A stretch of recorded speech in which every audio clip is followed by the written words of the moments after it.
Hello friends, welcome to Study where we talk about electrical and electronics. Keep updating yourself by subscribing the channel. Let's start with DC circuits. सबसे पहले आपको पता होना चाहिए कि DC circuits होता क्या है और क्यों पढ़ते हैं हम.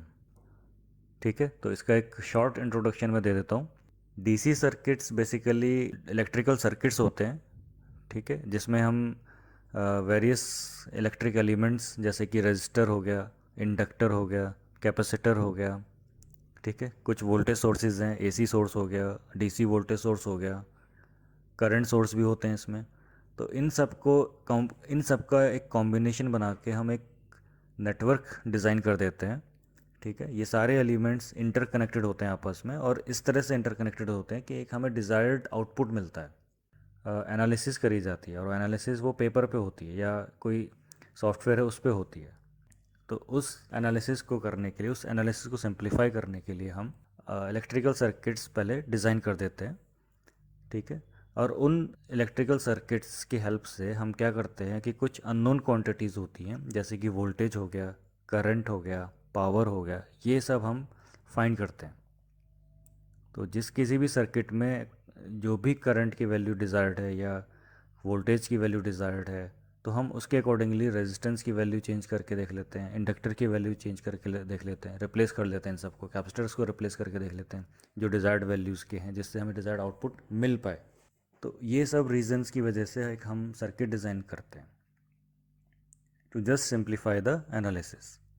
ठीक है, और अगर बीइंग एन इलेक्ट्रिकल इंजीनियर आपको कुछ कंट्रीब्यूशन देना है अपनी तरफ से कि हम कुछ प्रॉब्लम सॉल्व कर सकें, जैसे कि कुछ इंजीनियरिंग प्रॉब्लम्स होती हैं उसको सॉल्यूशन प्रोवाइड कर सकें या क्या अल्टरनेटिव हो सकता है, तो आपको इलेक्ट्रिकल के जितने भी रिलेटेड कंपोनेंट्स होते हैं उसकी नॉलेज होनी चाहिए.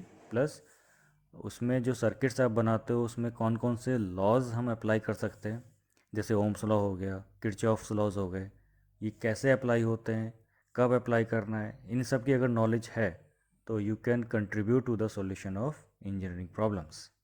Okay, so you have to understand the basic concepts of the electrical technology for which you can apply your knowledge, okay, towards the solution of engineering problems. तो start करते हैं with the basic elements से. Basic elements में पहला आता है electrical network.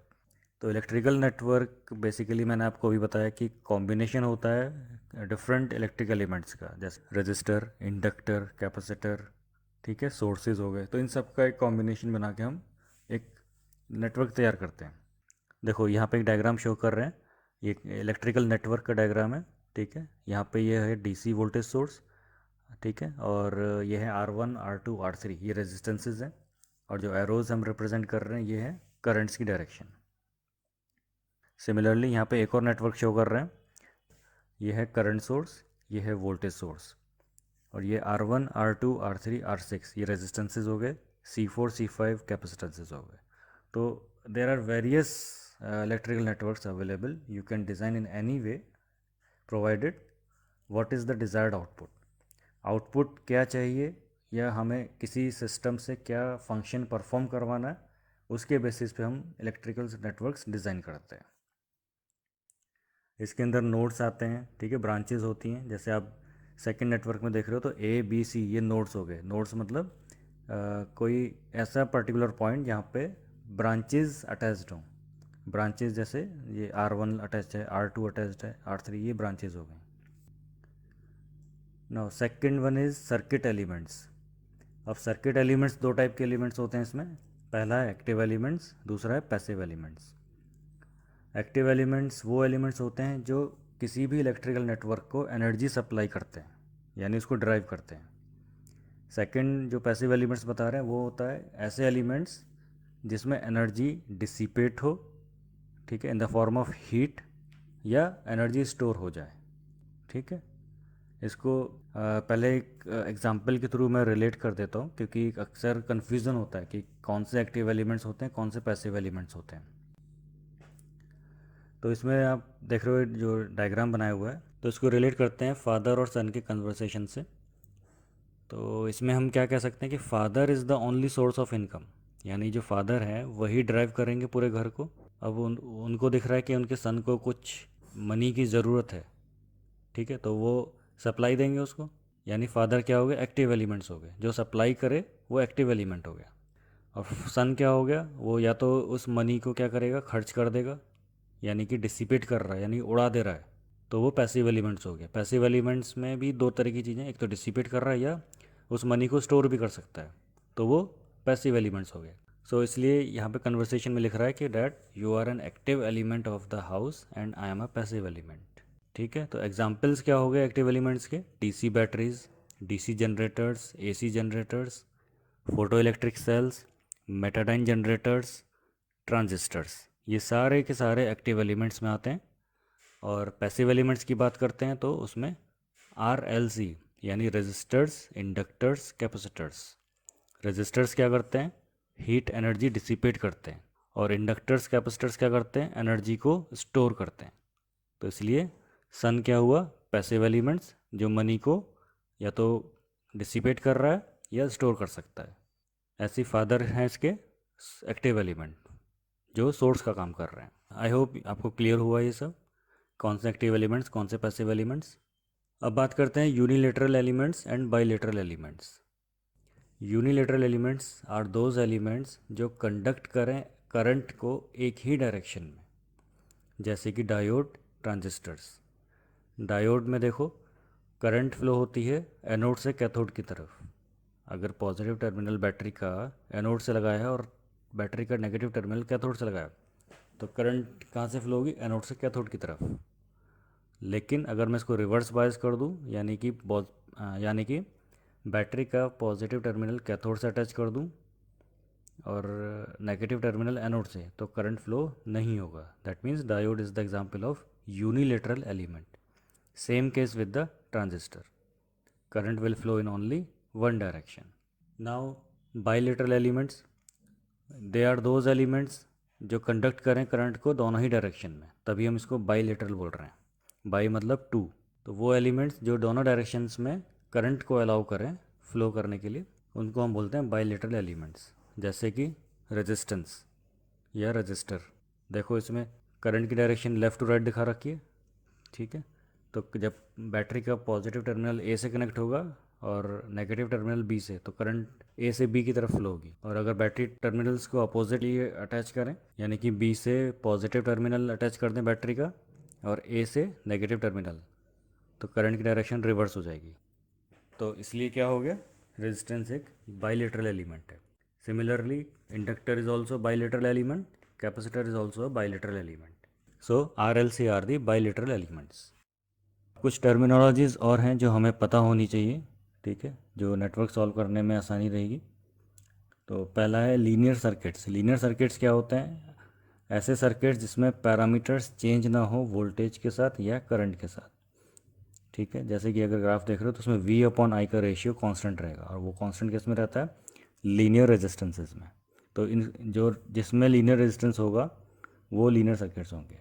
ऐसे ही non linear circuits की बात करते हैं तो उसमें जो पैरामीटर्स होंगे वो चेंज हो जाएंगे, किसके साथ, वोल्टेज के साथ या करंट के साथ। इसमें ग्राफ में आप देखोगे तो V/I का रेशियो कांस्टेंट नहीं है, ठीक है। इसके एग्जांपल क्या होंगे, टंगस्टन लैम्प्स होंगे, वैक्यूम ट्यूब्स होंगे, ट्रांजिस्टर्स होंगे।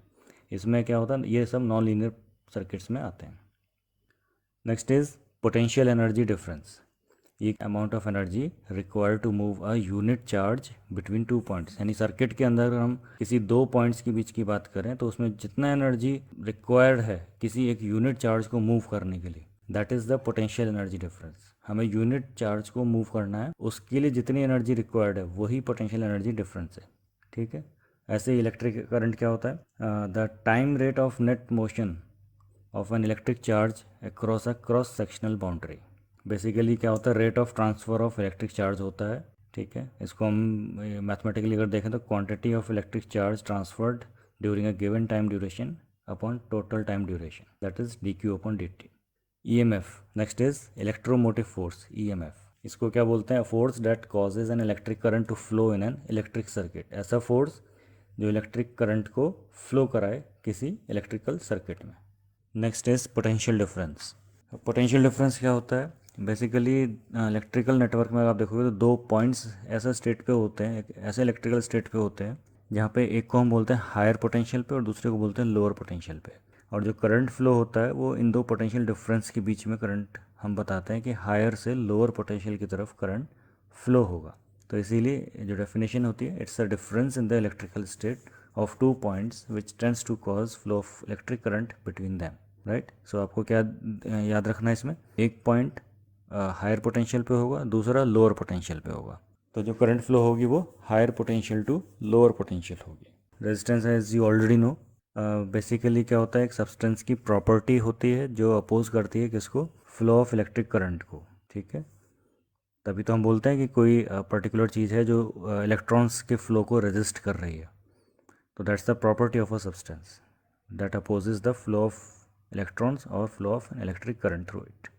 Next is Ohm's law. As you already know, Ohm's law states that the ratio of potential difference applied across a conductor and current flowing through it remains constant, provided physical state, that is structure, of the conductor remains unchanged. मतलब क्या है कि हमारे पास एक conductor है, उसके across कोई potential difference यानी वोल्टेज V अप्लाई कर रखा है, उसी कंडक्टर से जो करंट फ्लो हो रही है I, right. So the ratio of those quantities V and I means V upon I is equals to some constant and provided the physical state जो है उसका यानी कि टेम्परेचर कह सकते हैं, तो उस वो अनचेंज्ड रहना चाहिए। So some constant will be termed as R is the resistance of the conductor. So we can write simply as V upon I is equals to constant equals to R। और इसको rearrange करते हैं तो current की form में देखें तो V upon R equals to I. यहाँ पे एक डायग्राम है, इसको चेक करो आप, इसमें वोल्ट बनाया V, एम्प है I एंड ओम है R। तो इसका सिग्निफिकेंस यही है कि अगर हम वोल्टेज V बढ़ाते हैं, राइट, तो करंट क्या होगी, वो भी इंक्रीज होगी। और अगर रेजिस्टेंस बढ़ा देते हैं, रेजिस्टेंस की वैल्यू आप बढ़ाओगे तो उसमें क्या होता है, करंट की वैल्यू कम हो रही है। एंड अगर हम रेजिस्टेंस की वैल्यू बढ़ा देते हैं तो इसके हाथ में जो फंदा है वो उसको क्या करेगा, और टाइट करेगा, उसको खींचेगा। तो इससे क्या होगा, करंट जो फ्लो होगा रेजिस्टेंस से वो कम होगा। तो सिग्निफिकेंस क्या रहा ओम्स लॉ का, कि अगर voltage is on higher side the current will be on higher and resistance on higher side that means current will be lower. Okay, now the limitations of Ohm's law. First limitation is that it cannot be applied to the circuits consisting of electronic tubes or transistors. क्योंकि ऐसे elements क्या होते हैं, unilateral होते हैं। हम unilateral elements में Ohm's law को अप्लाई नहीं कर सकते। सेकंड लिमिटेशन क्या है, it can not be apply to non linear elements such as powdered iron and electric arc. ये जो भी नॉन लीनियर एलिमेंट्स होते हैं इसमें ओम्स लॉ को अप्लाई नहीं कर सकते, जैसे कि आयरन हो गया, इलेक्ट्रिक आर्क हो गया। So there are two limitations. कौन कौन सी है, एक तो है कि यूनिलेटरल एलिमेंट्स में हम अप्लाई नहीं कर सकते ओम्स लॉ को, और दूसरा है नॉन लीनियर एलिमेंट्स में, इसमें भी अप्लाई नहीं कर सकते, right. Now laws of resistance. Laws of resistance में क्या होता है कि जो रेजिस्टेंस होता है वायर का वो डिपेंड करता है कुछ पैरामीटर्स पे, जैसे कि लेंथ हो गया, एरिया ऑफ क्रॉस सेक्शन हो गया, टाइप ऑफ मटेरियल हो गया, right, purity and hardness material की जिससे वो बनता है, and last one is operating temperature.